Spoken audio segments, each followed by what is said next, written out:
हे होत नाही तर आपण 27 जून ते 4 जुलै या काळात जाणार आहोत मथुरेला.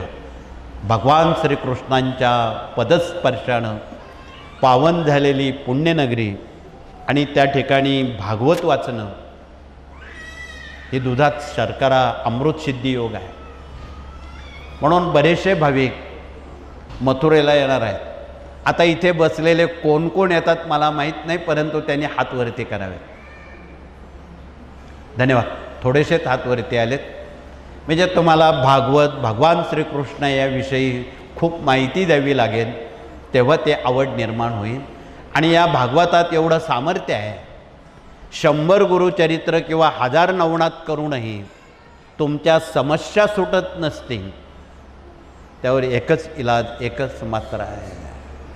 जो कोणी वर्षात एकतरी भागवताचं पारायण करेल, जन्मजन्मांतरीचे शाप ताप दैन्य दुःख उपद्रव संकट याचा नायनाट होईल. म्हणून आपण त्यासाठी पुनर्जन्म पूर्वजन्म प्रारब्ध सुकृत क्रियामान ऋण वैर हत्या शाप अशी 72 ऋणं या भूतलावर मानव घेऊन आलेला आहे.